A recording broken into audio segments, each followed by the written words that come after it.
सदियों पहले एक शक्तिशाली राज्य था सूर्यगढ़।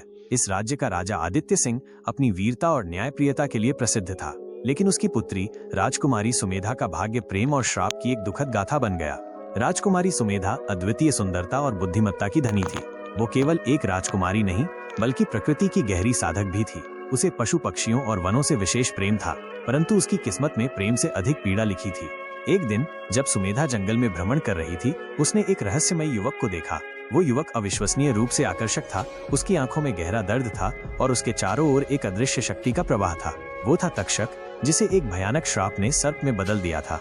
तक्षक, जो कभी नागलोक का राजकुमार था, एक जादूगरनी उर्वशी के प्रेम में पड़ गया था। परंतु जब उसने उर्वशी की बुरी नीयत को समझा और उसे अस्वीकार कर दिया, तो क्रोधित होकर उर्वशी ने उसे श्राप दिया। जब तक कोई स्त्री अपने सच्चे प्रेम से तुम्हें स्वीकार नहीं करेगी, तुम एक विशाल काले नाग के रूप में रहोगे। सुमेधा को तक्षक से एक अजीब सा लगाव महसूस हुआ। उसकी आंखों में छिपे दर्द ने सुमेधा के दिल को छू लिया। उसने तक्षक से मित्रता की और धीरे धीरे उनके बीच एक अनोखा रिश्ता पनपने लगा।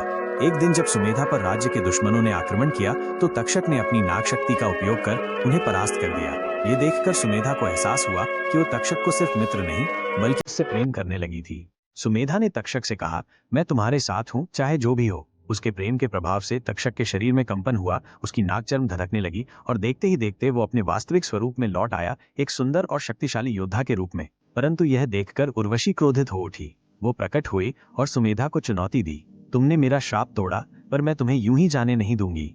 सुमेधा और उर्वशी के बीच भीषण युद्ध हुआ, परंतु प्रेम की शक्ति से प्रेरित सुमेधा ने उर्वशी को परास्त कर दिया। पराजित होकर उर्वशी ने कहा, तुम्हारे प्रेम ने मुझे हरा दिया, पर याद रखना, हर श्राप के पीछे एक रहस्य होता है। ये कहकर वो अंतरिक्ष में विलीन हो गई। तक्षक और सुमेधा का प्रेम अमर हो गया। सूर्यगढ़ और नागलोक के बीच शांति स्थापित हुई। परंतु ये अंत नहीं था। कुछ वर्षों बाद सुमेधा ने महसूस किया कि तक्षक के व्यवहार में कुछ अजीब बदलाव आ रहे थे। उसकी आंखों में कभी कभी अजीब सा अंधकार झलकता था और वो अक्सर किसी अज्ञात भय से ग्रसित रहता था। एक रात जब चंद्रमा पूर्ण था, सुमेधा ने देखा कि तक्षक की छाया असामान्य रूप से विकृत हो रही थी। तक्षक ने कांपती आवाज में कहा, उर्वशी मरी नहीं थी, उसने अपने प्राण मेरे अंदर समाहित कर दिए थे। अब वो धीरे धीरे मुझ पर कब्जा कर रही है और मैं उसे रोक नहीं सकता। सुमेधा भयभीत थी, लेकिन उसने हार मानने से इनकार कर दिया। उसने खोजबीन शुरू की और एक प्राचीन ग्रंथ में एक रहस्य पाया। उर्वशी को पूरी तरह नष्ट करने के लिए उसे उसकी अपनी ही शक्ति से हराना होगा, और वो शक्ति केवल एक ही स्थान पर मिल सकती है, कालद्वीप के शापित मंदिर में, जहाँ स्वयं देवताओं ने उसे कैद करने का उपाय छुपा रखा था। समय कम था। तक्षक की आत्मा धीरे धीरे उर्वशी के अधीन हो रही थी। सुमेधा ने निश्चय किया कि वो कालद्वीप जाएगी, चाहे इसके लिए उसे किसी भी संकट का सामना क्यों न करना पड़े। कालद्वीप के शापित मंदिर तक पहुंचने का मार्ग आसान नहीं था। वहां के द्वार की रक्षा एक भयानक दानव वरुणासुर कर रहा था। सुमेधा और वरुणासुर के बीच भयंकर युद्ध हुआ, लेकिन अपनी बुद्धिमत्ता और साहस से सुमेधा ने उसे परास्त कर मंदिर में प्रवेश किया। मंदिर के भीतर उसे एक विशाल शिला मिली, जिस पर उर्वशी की आत्मा बंद थी। परंतु जैसे ही सुमेधा आगे बढ़ी, उर्वशी की आत्मा जाग उठी। पूरा मंदिर काले जादू से गूंज उठा और उर्वशी ने अपना अंतिम वार किया। लेकिन सुमेधा ने एक विशेष मंत्र का उपयोग किया, जिससे उर्वशी की आत्मा उसी के जादू से जल उठी।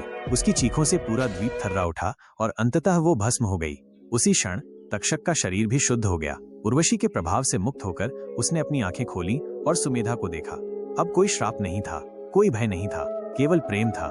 सुमेधा और तक्षक विजयी होकर सूर्यगढ़ लौटे और वहां दोनों का विवाह हुआ। उनका प्रेम इतिहास में अमर हो गया।